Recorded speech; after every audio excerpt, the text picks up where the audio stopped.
படத்தோட ஸ்டார்டிங்ல 7 மாசமா ஸ்பெயின்ன்ற நாட்டை வேற ஒரு நாட்டு ஆட்சி பண்ணிட்டு இருக்காங்க. அங்க இருக்கிற கவர்மெண்ட் அந்த நாட்டு மக்களே சித்திரவதை பண்றாங்கன்னு சொல்லி இப்ப நம்மளோட வேர்ல்டுல கரண்டா நடக்கிற விஷயத்த இந்த படத்துல தத்ரூபமா காமிச்சிருப்பாங்க. அங்க இருக்கிற மக்கள் எல்லாமே இந்த நாட்டை விட்டு தப்பிக்க முயற்சி பண்ணிட்டு இருக்காங்க. இங்க நம்ம படத்தோட ஹீரோயினையும் காமிக்கிறாங்க. இவங்க 2 பேருக்கும் திருமணம் ஆயிருக்கும். ஹீரோ இங்க எதுக்கு மேல வாழ்ந்தா உணவு இல்லாம நம்ம இறந்து போயிருவோம், இங்க இருக்கிற அரசாங்கம் நம்மள பாத்துக்காது, இங்க இருந்து தப்பிச்சு போகணும்னு சொல்லி அவங்க கிட்ட இருக்கிற கொஞ்சம் பணத்தை வச்சு இந்த நாட்டை விட்டு வேற நாட்டுக்கு தப்பிக்கலாம்னு சொல்லி வண்டியில போயிட்டு இருப்பாங்க. ஆனா அங்க இருக்கிற போலீஸ் பாத்துருவாங்க. அதனால அங்க இருந்து தப்பிச்சு சந்தா பூந்து வேகமா ஓடிட்டு இருப்பாங்க. ஆனா அங்க இருக்கிற ஏரோப்ளைன் வெளிச்சத்து மூலமா ஓடுறவங்க எல்லாரையும் கைது பண்ணிட்டு இருக்காங்க அந்த நாட்டை கைது பண்ண அரசாங்கம். அதை பார்த்த உடனே எல்லாம் தப்பிச்சு எப்படியாவது இங்க வந்து ஓடினு சொல்லி ஓடி போறாங்க. இப்போ ஹீரோவும் நீ ஒண்ணு பயப்படாத, நான் உன்னை பாத்துக்கிறேன்னு சொல்லிட்டு அங்க இருந்த ஒரு கண்டெய்னருக்குள்ள போக பாக்குறாங்க. ஆனா அங்க இருந்து வெளியே இருக்கிறவரும் நீ எனக்கு கொஞ்சம் காசு கொடுத்த, நீங்க 2 பேரும் வரீங்க, அதுக்கான காசு கொடுத்தாதான் உங்க 2 பேரும் உள்ள அனுப்பேன் அப்படின்றத சொல்றாரு. அதனால ஹீரோ அவங்க திருமணம் பண்ண சாட்சியா இருக்கிற அந்த மோதிரத்தை அவங்க இட கொடுத்துட்டு அந்த கண்டெய்னருக்குள்ள போறாங்க. ரொம்ப பயப்படுறாங்க. சுத்தி இருக்கிற எல்லா இடத்துலயும் அங்க இருக்கிற கவர்மெண்ட் யாரெல்லாம் பாக்குறாங்களோ கண்மூடித்தனமா ஷூட் பண்ணிட்டு இருக்காங்க. எப்படியும் இவங்க 2 பேர் சேஃபா உள்ள போறாங்க. உள்ள இன்னும் நிறைய பெண்களும் பிரெக்னன்ட் ஆனவங்களும் இருக்காங்க. இப்ப அந்த கண்டெய்னர் நகர ஆரம்பிக்குது. ரொம்ப இருட்டா இருக்கு. வெளியே நடக்கிற விஷயத்த அங்க இருக்கிற சின்ன ஓட்டு வழியா தான் பாத்துக்கிட்டு இருக்காங்க. இப்ப அந்த நாட்டோட உண்மையான நிலைமை எப்படின்னு சொல்லி காமிக்கிறாங்க. அங்க இருக்கிற பிரெக்னன்ட் ஆன பெண்கள் எல்லாத்தையும் கூண்டு மாதிரி இருக்க வண்டியில அடைச்சு வைக்கிறாங்க. ஆண்களை பயங்கரமா தாக்குறாங்க. குழந்தைங்களை அம்மா கிட்ட இருந்து பிரிச்சுட்டு போறாங்க. அங்க இருக்கிற மக்கள் தண்ணிக்கும் உணவுக்கும் பட்னியா இருந்து தவிக்கிறாங்க. அரசாங்கம் அதுக்கு அவங்களுக்கான தீர்வை கொடுக்கல. இந்த நிலைமையெல்லாம் பார்த்து ஹீரோனி கண் கலங்குறாங்க. ஹீரோனி இப்போ பிரெக்னன்டாவும் இருக்காங்க. அந்த குழந்தையும் அவங்க மனைவியும் நல்லபடியா பாத்துக்கணும், இங்க இருந்து தப்பிக்கணும் தான் அவங்க கணவர் இவ்வளவு ரிஸ்க் எடுத்து இங்க டிராவல் பண்ணிட்டு இருக்காரு. ஹீரோனி ரொம்ப அப்செட்டா இருப்பாங்க. அவங்க ஒரு விஷயத்த சொல்லுவாங்க, உமா அவளுக்கு நடந்தது காரணமே நான் தான் அப்படின்ற மாதிரி சொல்லுவாங்க. அவங்க கணவரும் உன் மேல அந்த தப்பு இல்ல, நடக்க வேண்டியது நடந்துருச்சு, இப்ப உயிரோட எல்லாம் இறந்துடா, அதை விட்டுத்தால, இப்ப உன் குழந்தைய பாரு, ஆரோக்கியமா இருக்கணும், நீ நல்லா இருக்கணும்னும் போது ஹீரோனி சைலண்டா இருக்காங்க. கொஞ்ச நேரம் கழிச்சு அவங்க சொல்றாங்க, வயிற்றுல எனக்கு எந்த ஒரு உணர்வும் தெரியல, ஏது முன்னாடி சொல்ல சொல்லி அவங்க கணவர் கூப்பிடுறாரு. இல்ல இந்த நிலைமையில இதை எப்படி நான் உங்ககிட்ட சொல்றதா தான் சொல்லவே இல்லைன்னு, ஒண்ணும் இல்ல, பாப்பாக ஆரோக்கியமா இருப்பா, ஒரு பிரச்சனையும் இல்ல, நம்ம சேஃபா இந்த இடத்த விட்டு போயிடலாம். இப்ப போன அந்த வண்டி டக்குன்னு நிக்குது. எல்லாருமே கத்திக்கிட்டு இருக்காங்க. இப்ப அந்த கதவு ஓப்பன் ஆகுது. அந்த ட்ரக்ல எல்லாரையும் ஏத்தினால் இன்னும் நிறைய பேரை ஏத்தணும், அதனால போங்க அங்க எல்லாரையும் உள்ள புடிச்சு தள்ளுறாங்க. அந்த நேரத்துல அங்க இருக்கிறவங்க சில பேர் ஓடும் போது ஈரடியும் அவங்க கணவரும் பிரிஞ்சு போயிடுறாங்க. அவங்க கணவர் வெளியே வந்துடுறாரு. இப்ப அங்க இருக்கிற ஒரு ஆளும் இந்த கண்டெய்னர்ல நிறைய ஆள் இருக்காங்க, ரொம்ப அதிகமா போட்டீங்கன்னா மூச்சு திணறி இறந்துருவாங்க போல, இன்னொரு ஒரு கண்டெய்னர் இருக்கு, பாதி ஆண்கள் அங்க போங்க அப்படின்னு சொல்லும் போது ஹீரோவும் இல்ல என் மனைவி உள்ள இருக்கா, நான் உள்ள போகணும்ன்றத சொல்லுவார். வாய மூடுறா, அதுக்குள்ள போன்னு சொல்லி அவர் பிடிச்சி வெளியே தள்ளி விட்டு அந்த கண்டெய்னரை மூடிடுவாங்க. ஹீரோனே பயந்து போயிருவாங்க. அவங்க என்ன பண்றதுன்னு தெரியாம பயந்துட்டே இருக்கும் போது ஓட்ட வழியா உங்க கணவரும் பயப்படாதுன்னு சொல்லிட்டு உள்ள போயிருவார். நல்லவேளை ஹீரோனி கிட்டயும் உங்க கணவர்கிட்டயும் மொபைல் இருக்கும், சார்ஜ் கொஞ்சம் கம்மியா இருக்கும். அதனால அவங்க உடனே போன் பண்ணி அவங்க கணவர் கிட்ட நான் இங்க இருக்கேன், நீங்க ஒன்னும் பயப்படாதீங்கன்னும் போது அவங்க கணவரும் நான் இந்த கண்டெய்னர்ல தான் இருக்கேன், நம்மளோட டெஸ்டினிக்கு போன பிறகு மீட் பண்ணிக்கலாம், அது வரைக்கும் போனையும் நீயும் கொஞ்சம் சேஃபா இரு, தொடர்ந்து பேச வேணாம், சார்ஜ் கம்மியாயிரும், நான் அப்பப்போ உனக்கு கால் பண்றேன், பாப்பானையும் சேஃபா இருங்கன்னு சொல்லி போன் அடிச்சிருக்காரு. ஹீரோனிக்கு ரொம்ப பதட்டமா இருக்கு. அங்க இருக்கிறவங்க எல்லாம் புது ஆட்கள்னால கொஞ்சம் பயந்துட்டு அமைதியா ஒரு இடத்துல உட்காந்துட்டு இருக்காங்க. அவங்க போனோட வால்பேப்பர்ல ஒரு பொண்ணும் அவங்க கணவரா இருப்பாங்க.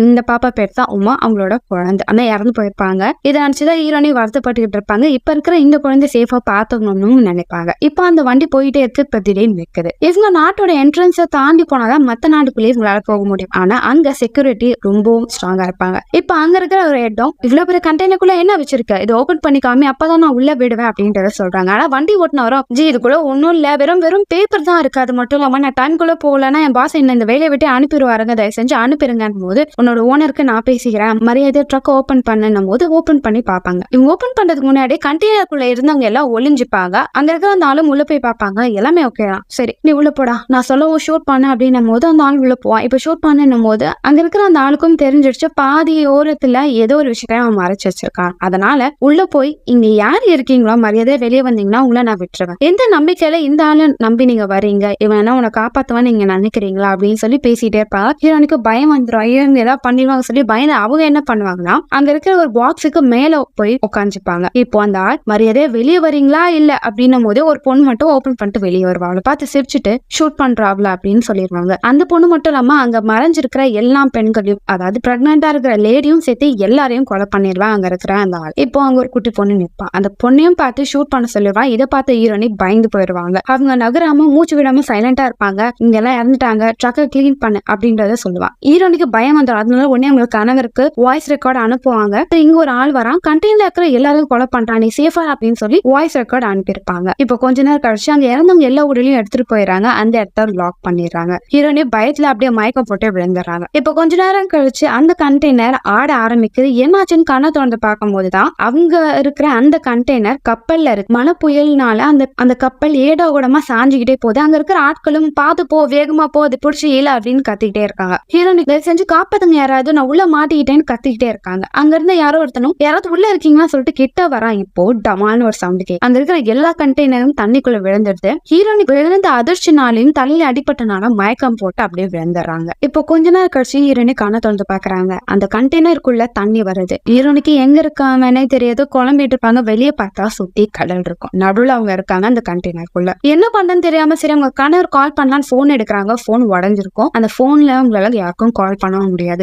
கிட்ட ஒரு பேக் இருக்கும். அந்த பேக்ல சில உணவும் டார்ச் லைட் தண்ணி இருக்கும். அதை அவங்க பார்த்து வச்சுப்பாங்க. அங்க இருக்கிற பெரிய பெரிய பாக்ஸ்குள்ள என்ன இருக்குன்னு ஓபன் பண்ணி பார்த்தா ஒரு பாக்ஸ்குள்ள பிளாஸ்டிக் பாக்ஸ் இருக்கும். இதுல ஹெட்போன் இருக்கும், டிவி இருக்கும், வைன் பாட்டில்ஸ் எல்லாம் இருக்கும். இதெல்லாம் ஹீரோனி பார்த்து வச்சுப்பாங்க. அங்க இருக்கிற ஆடையை கொஞ்சம் எடுத்து அவங்க மாத்திப்பாங்க. இப்ப அங்க இருக்கிற அந்த ஓட்டி அடைக்கணும்னு சொல்லி கொஞ்சம் அவங்க கிட்ட இருக்கிற டேப் எல்லாம் வச்சு அதை அடைச்சிட்டு இருக்காங்க. அவங்களோட டைரி இருக்கும். அந்த டைரியில அவங்க கணவர் கூட எடுத்து போட்டோஸ் எல்லாம் பார்த்துட்டு இருக்காங்க. இப்ப அவங்க வயித்தை பாக்குறாங்க. வயிற்றுல எந்த ஒரு உணர்ச்சியும் இல்ல. பாப்பாக்கு என்ன ஆச்சுன்னு சொல்லி அவங்க வருத்தப்பட்டுட்டே இருக்காங்க. இப்போ டமான்னு ஒரு சவுண்ட் கேக்குது. என்னன்னு சொல்லி அந்த ஓட்டு வழியா பார்த்தா அவங்க கணவர் இருந்த அந்த கண்டெய்னர் தண்ணிக்குள்ள முழுகுது. அதனால கண்டெய்னருக்குள்ள இருந்தவங்க எல்லாம் கத்தி கதற ஆரம்பிக்கிறாங்க. ஹீரோனிக்கு என்ன பண்ணன்னு தெரியல, பதட்டமா இருக்கும். அப்பதான் அங்க ஒரு பட்டன் போன் இருக்கும். உடனே உங்க போனோட சிம் எடுத்து போட்டு அவங்க கணவர் கால் பண்ணலான்னு பாப்பாங்க. ஆனா அந்த போன்ல பாஸ்வேர்ட் இருக்கும். என்ன பண்ண சொல்லி பயந்துட்டு அந்த போனை ஆன் பண்ணி பார்ப்பாங்க. அதுக்கடுத்து இன்னொரு போன் எடுத்து கால் பண்ணி அவங்க கணவர் கிட்ட சேஃபா இருங்கன்னு சொல்ல வருவாங்க. ஆனா போன் யாருமே எடுக்க மாட்டாங்க. என்ன பண்றதுன்னு தெரியாம பயந்துட்டு அங்கே அழுதுட்டு உட்காந்துட்டு இருப்பாங்க. ஹீரோனியும் அவங்க பேக்ல இருந்த ஒரு கத்தி இருக்கும், அதை எடுப்பாங்க. சரி நம்ம சூசைட் பண்ணிக்கலாம்னு சொல்லிட்டு கையை இறக்க வருவாங்க. இப்போ வயிற்றுல நகர மாதிரி தெரியும். பார்த்தா அந்த பாப்பா இன்னும் ஹெல்த்தியா தான் வயிற்றுல இருக்கா அப்படின்னு அதை உணர்வாங்க. சரி சூசைட் பண்ண வேணும்னு சொல்லிட்டு அப்படியே அங்கேயே தூங்கிடுவாங்க. இப்ப கண்ணை திறந்து பார்த்தா அந்த கண்டெய்னர் ஃபுல்லா தண்ணி வந்துடுது. இவங்க படுத்திருக்கிற அந்த மரப்பலகையும் கொஞ்சம் கொஞ்சமா முன்னாடி போகுது. அவங்களுக்கு மேல ஒரு பெரிய பெட்டி இருக்கும். அந்த பெட்டி அப்படியே அவங்க கிட்ட விழுகிற மாதிரி இருக்கும். ஆனா அதை தள்ளி விட்டுருவாங்க. அதுக்குள்ள ஃபுல்லா பொம்மைங்களா இருக்கும். இப்ப கண்ணை திறந்து பார்த்தா இதெல்லாம் கனவு தான். ஹீரோனி இருக்கிற அந்த இடத்துல கொஞ்சம் கொஞ்சமா தண்ணி வர ஆரம்பிக்கும். ஹீரோனிக்கு ஒரு பயம் வந்துடும். ஒருவேளை அதுக்குள்ள ஏதாவது ஆபத்தான பொருள் மேல விழுந்துருச்சுன்னா என்ன பண்றதுன்னு சொல்லி அதுக்குள்ள என்ன இருக்குன்னு பாக்கணும்னு சொல்லி ஓபன் பண்ணி பார்ப்பாங்க. ஓபன் பண்ணி பார்த்தா அதுக்குள்ளயும் பிளாஸ்டிக் பாக்ஸ் தான் இருக்கும். அப்பதான் ஹீரோனிக்கு ஒரு ஐடியா வரும். அந்த பாக்ஸோட மூடியில எட்ஜ்ல பிளாஸ்டிக் இருக்கும். சோ அதை வச்சு அந்த ஓட்டி அடைக்கலாம் அப்படின்னு சொல்லி அவங்க ட்ரை பண்ணுவாங்க. அதே மாதிரி தண்ணி லீக் ஆகுது, ஸ்டாப் ஆயிரும். அங்கங்க இருக்கிற பொருள் எல்லாம் கிளீன் பண்ணி ஓரளவு அதை செட் பண்ணி வைப்பாங்க. தண்ணி எந்த இடத்துல வருதுன்னு பார்த்துட்டு அதுக்கேத்த மாதிரி பெட்டிகளை கார்னர்ல வச்சு பேலன்ஸ் பண்ணுவாங்க. எல்லாம் கிளீன் பண்ணிட்டே இருக்கும் போது இப்போ அவங்களுக்கு போன் வரும். அவங்க கணவர் தான் கால் பண்ணுவாரு. நீ ஒன்னும் பயப்படாத, அங்க இருந்து ஆட்கள் கிட்ட இருந்து தப்பிக்கும் போது நான் வேற ஒரு கண்டெய்னருக்குள்ள போயிட்டேன். இப்ப நான் சேஃபா இருக்கேன். நான் இப்ப ஷிப்ல தான் இருக்கேன். நான் இறங்கினோடனே உன்னை நான் கண்டுபிடிக்கிறேன் போது இருங்க போது நான் பேசுறேன். நான் இப்போ கண்டெய்னர்ல தான் இருக்கேன். ஆனா இந்த கண்டெய்னர் தண்ணிக்கு நடுவுல இருக்கு. எங்க இருக்கேன்னு எக்ஸாக்டா சொல்ல தெரியல. நான் இப்ப மாட்டிக்கிட்டேன், எனக்கு பயமா இருக்குன்னும் போது அவங்க கணவன் நீ ஒன்னும் பயப்படாத, நீ சேஃபா இரு, நான் உனக்கு கண்டிப்பா வந்து காப்பாத்துறேன்னு சொல்லி போன்ல சார்ஜ் இல்லைன்னு சொல்லி டக்குன்னு போன் வச்சிருவாரு. ஹீரோனுக்கு இப்ப கொஞ்சம் தெம்பா இருக்கும். அவங்க கணவர் உயிரோட இருக்காங்கன்றத கேட்ட பிறகு சரி அவங்க கிட்ட இருக்கிற பொருள் என்ன இருக்குன்னு ஒவ்வொன்னா எடுத்து பார்ப்பாங்க. கொஞ்சம் உணவு இருக்கும், தண்ணி இருக்கும், அதெல்லாம் எடுத்து வச்சுட்டு இதை வச்சுதான் இன்னும் கொஞ்ச நாள் வாழணும் அப்படின்றத சொல்லி அந்த இடத்துல ஒரு ஸ்டிக்கரை வச்சு Day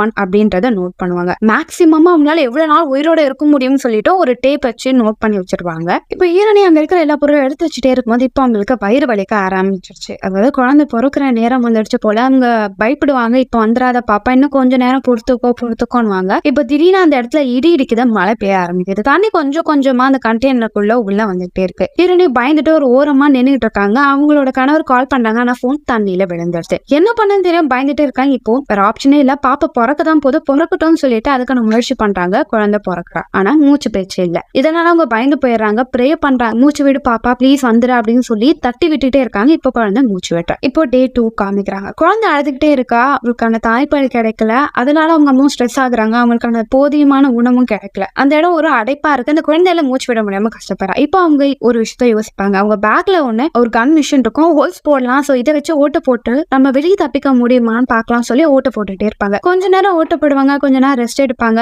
பாப்பாவை பாத்துப்பாங்க. அப்படி ஒரு நாள் ட்ரை பண்ணிட்டே இருக்கும்போது குழந்தை அழுதுகிட்டே இருக்கா. இந்த சத்தத்தினால அவங்களுக்கு ரொம்ப இரிட்டேட்டா இருக்கு. அந்த குழந்தைய பிடிச்சிட்டு வாய முடியான்னு சொல்லி கோவப்படுறாங்க. ஆனா குழந்தையாச்சே அதுவா அழுதுகிட்டே தான் இருக்கா. சரி என்ன மன்னிச்சிரு அப்படின்னு சொல்லிட்டு குழந்தைய ஆராய்ச்சி பண்றாங்க. கொஞ்ச நேரம் அவங்களுக்கு தாய்ப்பால் வர்றதுனால குழந்தை கொடுக்குறாங்க. அந்த குழந்தை சமத்தா தூங்கிடுறா. இப்போ அந்த ஓட்டு போட்டுக்கிட்டே இருக்காங்க. ஓரளவு ஓட்டு போட்டு முடிச்சிருவாங்க. பாதி இடம் தான் கேப் இருக்கும். அங்க ஓட்டு போடலான்னு பார்த்தா அந்த மிஷின்ல இருந்து பேட்டரி போயிடும். வேஸ்ட் அப்படின்னு சொல்லி கோவத்தை அதுக்கு தூக்கி போடுறாங்க. உங்க கணவர் கால் பண்ணான்னு சொல்லி அவங்களோட போன் ஆன் பண்றாங்க. போன் ஆன் ஆகாது, அதோட டிஸ்பிளே உடஞ்சிருக்கும். கோவத்துல அங்க இருக்கிற எல்லா பொருளையும் உடைக்க ஆரம்பிக்கிறாங்க. இப்ப அவங்களுக்கு ஒரு கத்தி தெரியும். இந்த கத்தியை வச்சு முடிஞ்ச அளவுக்கு ஓட்ட போடலாம்னு சொல்லிட்டு ஓட்ட போடுவாங்க. கையில எக்கச்சக்கமான காயங்கள் இருக்கும். அது மட்டும் இல்லாம அவங்க கிட்ட இருந்த உணவெல்லாம் காலி. சாப்பிடாம கொஞ்ச நாள் இருந்தனால மயக்க வர ஆரம்பிச்சிடும். அந்த மயக்கத்திலேயே கொஞ்சம் கொஞ்சமா அந்த இடத்துல ஓட்ட போட்டுக்கிட்டே இருப்பாங்க. ரொம்ப டயர்டாயிருவாங்க. இப்ப அந்த பாப்பா பார்ப்பாங்க. அந்த பாப்பா பார்த்த உடனே கொஞ்சம் அவங்களுக்கு தெம்பா இருக்கும். அப்படியே நைட்டு பட்னியாவே தூங்கிடுவாங்க. நைட்டு அவங்களுக்கு ரொம்ப பசிக்கும். அவங்களால பசியை கண்ட்ரோல் பண்ண முடியாது. இப்போ ஒரு விஷயத்த பண்ணுவாங்க. இது கொஞ்சம் வியர்டா இருக்கும். என்னன்னா குழந்தையோட தொப்புள் கொடி இருக்கும்.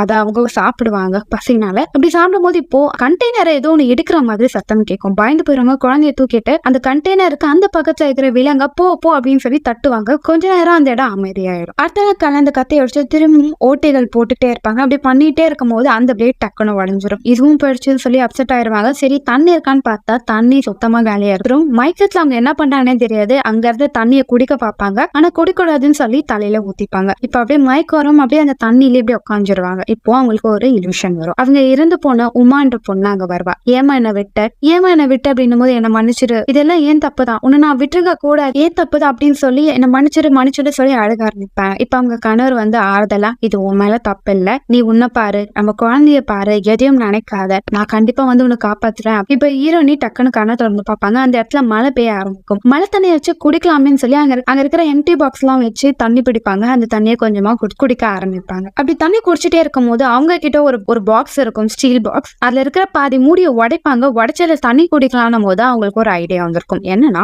மேல இருக்கிற கண்டெய்னர்ல 3 பக்கம் ஓட்ட போட்டிருப்பாங்க. ஒரு பக்கம் மட்டும் அவங்களால ஓட்ட போட முடியாது. ஆனா அதை இழுக்கும் போது அந்த பக்கம் வளையும் உடைய வாய்ப்பு இருக்கு அப்படின்றது அவங்களுக்கு தோணும். சரி இதையும் முயற்சி பண்ணி பார்க்கலாமேன்னு சொல்லி 2 பக்கம் கயிறை வச்சு வேகமா இழுப்பாங்க. அவங்களால முடிஞ்ச அளவுக்கு ஸ்ட்ரென்த்தை போட்டு அந்த ராடை உடைக்க முயற்சி பண்ணுவாங்க. அப்படி இழுத்துக்கிட்டே இருக்கும்போது ஒரு வழியா அந்த ராடு உடஞ்சிரும். இப்ப அந்த குழந்தைய தூக்கிட்டு அவங்க வெளியே போறாங்க. குழந்தைய வெளியே கூட்டிட்டு போன பிறகு அவங்க ரொம்ப சைலண்டா இருப்பா. பாரு எவ்வளவு ஃப்ரெஷ்ஷா இருக்கு இந்த இடம் அப்படின்னு சொல்லி சுத்தி முத்தி பார்ப்பாங்க. கொஞ்ச நேரம் அங்கேயே படுத்துக்கிட்டு இருப்பாங்க. இப்போ குழந்தையோட ஆடையெல்லாம் கிளீன் பண்ணி தேவையில்லாத அந்த தண்ணியில போடும் போது அந்த இடத்துல சின்ன சின்ன மீன்கள்லாம் மேல வர ஆரம்பிக்கும். வேகமா போய் அந்த மீனை பிடிக்கிறதுக்காக கம்பி மாதிரி ஒண்ணு ரெடி பண்ணி அந்த மீனை பிடிக்க முயற்சி பண்ணிக்கிட்டே இருப்பாங்க. பண்ணுவாங்க. ஆனா அவங்களால ஒரு மீனையும் பிடிக்க முடியாது. ரொம்ப டயர்ட் ஆயிருவாங்க. வாமிட் பண்ணி அங்கேயே மயக்கம் போட்டுருவாங்க. இப்போ மேல ஹெலிகாப்டர் போறத அவங்க பார்த்திருப்பாங்க. அதுக்கு சிக்னல் காமிக்கணுமே சொல்லி வேகமா கீழே இறங்கி அங்க இருந்து ஒரு கண்ணாடி பீஸ் எடுத்துட்டு மேல வரும்போது அந்த ராடில இருந்த எட்ஜ் அவங்களோட தொடைய வேகமா கிழிச்சிடும். வலி இருந்தா கூட பரவாயில்லன்னு சொல்லிட்டு அந்த ஹெலிகாப்டர் கிட்ட சிக்னல் காமிக்க முயற்சி பண்ணுவாங்க. ஆனா அந்த ஹெலிகாப்டர் அங்கிருந்து போயிடும். கால் ரொம்ப கீறிடும். ரத்தம் நிக்காம கொட்டிக்கிட்டே இருக்கும். அதனால அவங்க கிட்ட இருந்த வைனை குடிச்சிட்டு அவங்களோட தொடையில கிழிச்ச அந்த இடத்த ஊசியெல்லாம் தைச்சுக்கிட்டு மயக்கத்துல அப்படியே அங்கேயே தூங்கிடுவாங்க. அடுத்த நாள் காலையில அவங்க கிட்ட இருந்த ஹெட்போன்ஸ் எல்லாம் வச்சு வலை மாதிரி பின்ன ஆரம்பிப்பாங்க. இப்ப அதை வச்சு மீன் பிடிக்க பார்ப்பாங்க. அவங்க நினைச்ச மாதிரி மீன் கிடைச்சிடும். மீனை பச்சையா சாப்பிட்டுக்கிட்டு இருப்பாங்க. குழந்தை அவங்களே பார்க்கும். என்ன உனக்கு பால் வேண்டாமா, அப்ப நான் மீன் சாப்பிட்டுதான் ஆகணும் அப்படின்ட்டு மீனை சாப்பிடுவாங்க. இது 9வது நாள். நான் இங்க இருக்கேன்னு காப்பாத்துங்கன்னு சொல்லி நிறைய பேப்பரை எழுதி அங்க இந்த பாக்ஸ்குள்ள போட்டு லாக் பண்ணி வைப்பாங்க. அடுத்தது உள்ள இருக்கிற அந்த தண்ணி எல்லாம் வெளியே பழுப்பு மூலமா மாட்டி அந்த தண்ணியை வெளியே விட்டுக்கிட்டு இருப்பாங்க. இப்போ பாக்ஸ் ஃபுல்லா மெசேஜ போட்டுட்டு அதை தண்ணிக்கு வெளியே தூக்கி போடுறாங்க. ப்ரே பண்ணிக்கிட்டே யாராவது ஒருத்தவங்களாவது தன்னை கண்டுபிடிக்கணும், காப்பாத்த வரணும்னு சொல்லிட்டு அதை பண்ணிக்கிட்டே இருப்பாங்க. அது மட்டும் இல்ல நேரம் கிடைக்கும் போது மீன்களை பிடிச்சு அதையும் ஸ்டோர் பண்ணி வைப்பாங்க அவங்க சாப்பிடுறதுக்காக. இப்ப அவங்க கிட்ட அந்த போட்டோஸ் வச்சு குழந்தைக்கு கதை சொல்லிட்டு இருக்காங்க. அந்த டைம்ல உமாக்கு என்ன ஆச்சு, அவங்க பொண்ணுக்கு என்ன ஆச்சுன்றதையும் அந்த குழந்தைகிட்ட சொல்றாங்க. உமா உன்ன மாதிரியே தான் இருப்போம், உன்ன மாதிரி தான் இருக்கும் அவ கண்ணும், ஆனா அவ இறந்துட்டா. இந்த வார் நடக்கிற நேரத்துல என்ன ஆச்சுன்னா நாட்டுல உணவு எதுவுமே இல்லாம ரொம்ப பஞ்சத்துல இருந்தாங்க. பெண்கள் யாருமே வெளியே போகாம வீட்டுக்குள்ளேயே அடைஞ்சிருந்தாங்க. கணவர்கள் தான் உணவை தேடி போனாங்க. அது மாதிரி இவங்க கணவர் உணவு தேடி போற கேப்ல அந்த பொண்ணும் அவங்க மனைவியும் வீட்டுக்குள்ள இருந்திருக்காங்க. பைலட் ஆகணும்ன்றது அவங்களோட ஆம்பிஷன். ரொம்ப துருத்துன்னு இருக்கிற பொண்ணு. அவளால ஒரு இடத்துல உட்கார முடியாது. அவளை என்னால அடைச்சு வைக்கவும் முடியல. ரொம்ப நாள் நம்ம வெளியே போகணும்னு கேட்டுட்டே இருக்கா. அதனால நானும் அவளை கூட்டிட்டு ஒரு 5 நிமிஷம் தான் வெளியே போயிருப்போம். அதுக்குள்ள சோல்ஜருங்க வந்துட்டாங்க. என்னோட பொண்ணை என்கிட்ட இருந்து பிரிச்சு கூட்டிட்டு போயிட்டாங்க. அவளை காப்பாற்ற முயற்சி பண்ணா என்னால முடியல. இப்ப அவளை இழந்துட்டேன். இது எல்லாத்துக்கும் காரணம் நான் தான் அப்படின்னு சொல்லி அவங்க வருத்தப்பட்டு இதெல்லாம் சொல்லிட்டு இருப்பாங்க. இப்ப குழந்தை தொட்டு பார்ப்பாங்க. குழந்தையோட உடம்பு ரொம்ப ஜில்லுன்னு இருக்கும். பாப்பா உனக்கு ஒன்னாகாது, அம்மா கூட இருக்குன்னு சொல்லி அங்க இருக்கிற நெருப்பெல்லாம் கொஞ்சம் பத்த வச்சுட்டு பாப்பாக்கு ஏதோ பக்கத்திலேயே படுத்துக்கிட்டு இருப்பாங்க. இப்ப திடீர்னு அந்த கண்டெய்னருக்கு வெளியே ஏதோ தட்ட ஆரம்பிக்கும். இவங்களும் பயந்து போயிருவாங்க. என்னதான் இருக்கு மேல போய் பாத்துலாம்னு சொல்லி அந்த வெளிச்சத்தை எடுத்துட்டு மேல போவாங்க. போய் பார்த்தா இவங்க போட்ட பாக்ஸ் தான் ஒண்ணு அந்த கண்டெய்னரை இடிச்சிட்டு இருக்கும். அதோட சவுண்டு தான் கொஞ்சம் பெரிய அளவுல கேட்கும். இப்போ அதெல்லாம் பார்த்துட்டே இருக்கும்போது அவங்க கணவர் கிட்ட இருந்து கால் கால் வரும். அவங்களும் அதை ஆன் பண்ண ட்ரை பண்ணுவாங்க. ஆனா அந்த ஸ்கிரீன் ஒர்க் ஆகுது. ஆனா எப்படியாவது ஆன் பண்ணி பேசிடுவாங்க. அவங்க கணவரும் என்ன மன்னிச்சிரு, என்னால உன்னை காப்பாற்ற முடியாது, நீயே தான் முயற்சி பண்ணி உன்னை காப்பாத்திக்கணும் அப்படின்னும் போது ஏன் என்ன ஆச்சு சொல்லுங்க போது நான் அந்த ஷிப் விட்டு தப்பிக்க முயற்சி பண்ணும் போது அந்த ஆபீசருங்க என்ன பார்த்துட்டாங்க. அவங்க கிட்ட இருந்து தப்பிக்க ஓடும் போது என்ன ஒருத்தவங்க ஷூட் பண்ணிட்டாங்க. இப்ப என்னோட நிலைமை ரொம்ப மோசமா இருக்கு, நான் உயிரோட இருப்பேனான்னு எனக்கு தெரியல, உன்னை நான் ரொம்ப நேசிக்கிறேன் அப்படின்றத சொல்லுவாங்க. இப்ப அவங்க மனைவி உங்களுக்கு ஒன்னாகாது, நீங்க பத்திரமா இருங்க, நானும் பாப்பா உங்களை பார்க்க வரேன்னும் போது என்ன சொல்றேன், ஆமா எனக்கு பாப்பா பிறந்துச்சு, நீங்க ஆசைப்படி பெண் குழந்தை தான், கண்டிப்பா அவளுக்காக நீங்க வரணும் அப்படின்னு அந்த குழந்தைகிட்டயும் அவங்க அப்பா பேசுறாரு. நீ ஒன்னும் பயப்படாத பாப்பா, அம்மா ரொம்ப ஸ்ட்ராங்கானவங்க, கண்டிப்பா உனக்கு காப்பாத்துவாங்க, பயப்படாத, அம்மா எப்பயும் கூடிய இருப்பா, நானும் இருப்பேன் அப்படின்னு சொல்லிட்டு பேசிட்டே இருப்பாரு. அவங்களும் ஐ மிஸ் யூ அப்படின்னு சொல்லுவாங்க. இப்ப ஹீரோயின் அந்த கண்டெய்னருக்கு மேல படுத்துக்கிட்டு இருப்பாங்க. வாழ்க்கை இவ்வளவு வேகமா போயிடுச்சு, அடுத்தது என்ன பண்ண போறோம்னு தெரியாம அந்த குழப்பத்திலயும் அந்த பயத்துல இருக்காங்க. ஆனா இப்ப தனக்குன்னு இருக்கிறது குழந்தைதான், அந்த குழந்தைய சேஃபா நம்ம வச்சுக்கணும்னா நம்ம கஷ்டப்பட்டுதான் ஆகணும்னு சொல்லி ரியாலிட்டி அவங்க புரிஞ்சுப்பாங்க. இப்போ இங்க இருந்து தப்பிக்கணும்னா என்ன வேலை பண்ணணும்னு சொல்லி அந்த வேலையை பண்ண ஆரம்பிப்பாங்க. அங்க இருந்த மரப்பலகையை வச்சு மரப்பலகைக்கு கீழே பிளாஸ்டிக்லாம் வச்சு அது முழுகுதா இல்லையான்னு சொல்லி டெஸ்ட் பண்ணி பார்த்துட்டு இருப்பாங்க. இப்போ 26 நாள் அதுக்கும் மேலேயும் ஆயிடுச்சு. அவங்க ஆல்ரெடி அந்த டேப்ல மேக்சிமம் டேன்னு போட்டதையும் தாண்டி அவங்க இன்னும் சர்வைவல் பண்ணிட்டு இருக்காங்க. கொஞ்சம் கொஞ்சமா கண்டெய்னருக்குள்ள தண்ணி ரொம்ப ஆரம்பிக்குது. அதனால குழந்தைய தூக்கிட்டு அவங்க மேலேயே வாழ ஆரம்பிக்கிறாங்க. உணவு வச்சு சாப்பிட்டுட்டு இருக்காங்க. இப்போ அங்கிருந்து உணவை பார்த்தோன்னே ஒரு பறவை வந்து அதை எடுத்துட்டு போகுது. இதை பார்த்தா ஹீரோனுக்கு ஆச்சரியமா இருக்கும். இங்க இருக்கிற ஏதோ ஒரு நிலத்து கிட்டதான் இருக்கும், ஆனா பறவை இவ்வளவு சுலபமா வந்து இதை எடுத்துட்டு போகுது, நம்ம சீக்கிரமா தப்பிச்சிருவோம் பாப்பா அப்படின்னு பாப்பாட்ட பேசிட்டே அவங்களுக்கான பொருள்லாம் எடுத்து வச்சுட்டு இருப்பாங்க. இப்போ கண்டெய்னர் கொஞ்சம் கொஞ்சமா முழுக ஆரம்பிக்குது. கொஞ்சம் கேப் தான் இருக்கும். அப்போ அவங்களுக்கு தேவையான பொருளை எடுத்து வச்சுக்கலாம்னு எடுத்து வச்சுட்டே இருக்கும்போது அங்க ஒரு போட்டோவும் அங்க சில பாக்ஸ் இருக்கும். அது அவங்களுக்கு தேவைன்னு சொல்லி எடுக்கிறதுக்காக தண்ணிக்குள்ள இறங்குவாங்க. நீச்சல் அடிச்சுட்டு அதை எடுக்கும் போது அங்க இருந்த ஒரு கயிறை அவங்க காலில் சுத்திக்கும். அந்த கயிறை அவங்க கத்தி வச்சு கட் பண்ணலான்னு பார்க்கும் போது இது கண்டெய்னர் தண்ணிக்குள்ள அப்படியே முழுகுது. அவங்களால அந்த கயிறை கட் பண்ண முடியல. கடைசி முயற்சியா அந்த கயிறை கட் பண்றாங்க. எப்படியும் அந்த கண்டெய்னர் விட்டு வெளியே வராங்க. வெளியே வந்து பார்த்தா குழந்தைய காணும். எங்க போயிட்டான்னு சொல்லி தேடி தேடி பாக்குறாங்க. இப்போ அந்த இடத்துல ஒரு திமிங்கலம் இருக்கு. ஆரம்பத்துல கண்டெய்னரை இடிச்சதும் இந்த திமிங்கலம் தான். இந்த திமிங்கலத்தை பார்த்து அவங்க பயப்படுறாங்க. அது தன்னை ஏதாவது பண்ணிரும், குழந்தை ஏதாவது பண்ணிரும் சொல்லி பாப்பா எங்க இருக்கான்னு சொல்லி சுத்தி முத்தி பார்த்துட்டு இருக்காரு. ஆனா அந்த திமிங்கலம் ஈரனுக்கு ஒரு நல்லதான் பண்ணுது. என்னன்னா பாப்பா கிட்ட போயிட்டு தண்ணியை தெளிக்கும் போது பாப்பா கத்த ஆரம்பிப்பா. அந்த சத்தனால பாப்பா எங்க இருக்காங்க கண்டுபிடிச்சு அவங்களும் குழந்தை கிட்ட வந்துருவாங்க. அடுத்த நாள் காலையில ஹீரோனி அந்த தண்ணிலேயே நீச்சல் அடிச்சுட்டு குழந்தைய பிடிச்சிட்டு போயிட்டு இருக்காங்க. அவங்களால சுத்தமா எழுந்துக்க முடியல. தண்ணியில ஊறி ஊறி அவங்க உடம்பு ரொம்ப வீக் ஆயிடுச்சு. குழந்தை கிட்ட நான் இப்போ உயிரோட இருக்கேன்னா அது உன்னாலதான் பாப்பா, உன்னாலதான் நான் ரொம்ப ஸ்ட்ராங்கா தெம்பா இருக்கேன், இது எல்லாத்துக்கும் காரணம் நீதான், கண்டிப்பா நீயும் நானும் தப்பிச்சிருவோம், தப்பிச்ச பிறகு அங்க இருக்கிற மக்கள் கிட்ட நம்ம எப்படி இவ்வளவு நாள் உயிர் வாழ்ந்தோன்ற கதையை சொல்லுவோம், கண்டிப்பா யாரும் நம்ப மாட்டாங்க, ஆனா உண்மை எது நமக்கு தெரியும்ல அப்படின்னு சொல்லி குழந்தைகிட்ட பேசிக்கிட்டே இருக்காங்க. இப்போ ஹீரோனி அப்படியே கண்ண போடுறாங்க. அவங்க சுத்தி பறவைகள்லாம் சுத்தி பறக்க ஆரம்பிக்குது. இப்போ தூரத்துல ஒரு படகை காமிக்கிறாங்க. அந்த படகுல ஒரு 2 பேர் இருக்காங்க, ஒரு சின்ன பையன் இருக்கா. அவங்க பேசிட்டு நான் சொன்னல இந்த இடத்துல மீன் கிடைக்காதுன்னு பாரு, வலையில எதுவுமே இல்லை அப்படின்னு சொல்லிட்டு திரும்ப போலாம் படகு எடு அப்படின்னு சொல்றாங்க. படகு எடுத்துட்டு போகும்போது அங்க இருந்த லேடிக்கு அங்க என்ன ஒரு பறவைகளா இருக்கு, கிட்ட போங்க அது என்னன்னு பாக்கலாம்னு சொல்லும் போது அங்க ஹீரோனி செஞ்சு வச்சு அந்த மரப்படகு ஆடிக்கிட்டே இருக்கும். ஆனா குழந்தை இருக்கிற மாதிரி தெரியாது. அவங்களும் என்னதுன்னு சொல்லி அதை தூக்கி பார்த்தா உள்ள ஒரு குழந்தைய துணியால சுத்தி வச்சிருப்பாங்க, வெயில் படக்கூடாது. அவங்க ரொம்ப ஆச்சரியமா பார்ப்பாங்க, குழந்தை எங்க இருக்குன்னா அப்ப அந்த குழந்தையோட அம்மா இங்க தானே இருப்பாங்க, எங்க அப்படின்னு சொல்லி தேடுறாங்க. இப்போ மரப்படகுல ஒரு கயிறு மாதிரி ஒண்ணு இருக்கும். அந்த கயிறு அந்த லேடி பிடிச்சி இழுப்பாங்க இழுப்பாங்க இழுப்பாங்க. அப்பதான் தண்ணி கடையில யாரோ ஒருத்தவங்க தொங்குறது தெரியும். இழுத்து பார்த்தா ஹீரோனி அவங்க கையில அந்த கயிறை டைட்டா கட்டி வச்சிருப்பாங்க. அவங்க சுயநினைவுக்கு வர முயற்சி பண்ணுவாங்க. ஆனா ஹீரோனி பேச்சு மூச்சு இல்லாம அதுல இருப்பாங்க. அந்த லேடிக்கும் ரொம்ப கஷ்டமாயிடும். அந்த குழந்தையோட அம்மா காப்பாற்றணும்னு நினைப்பாங்க. அந்த குழந்தையும் அழுதுகிட்டே இருக்கும். என்னன்னா பரவாயில்ல, என்னால முடிஞ்ச அளவுக்கு எஃபோர்ட் பண்றேன்னு சொல்லி அவங்களுக்கு மூச்சு வரதுக்காக இவங்க முயற்சி பண்ணிக்கிட்டே இருப்பாங்க. விடாம பண்ணிட்டே இருக்கும்போது ஹீரோனி டக்குன்னு மூச்சு விடுறாங்க. டக்குன்னு எழுந்தோடனே குழந்தைங்கன்னு கத்துறாங்க. அந்த நேரம் குழந்தை எடுத்து வந்து கொடுத்த உடனே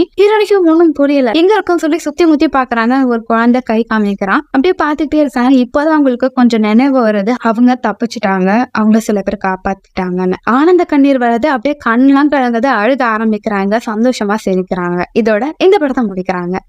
படம் இந்த படம் உங்களுக்கு பிடிச்சிருக்கும்னு நினைக்கிறேன். அடுத்த ஒரு வித்தியாசமான படத்தை நான் உங்களை சந்திக்க வரேன். பாய்.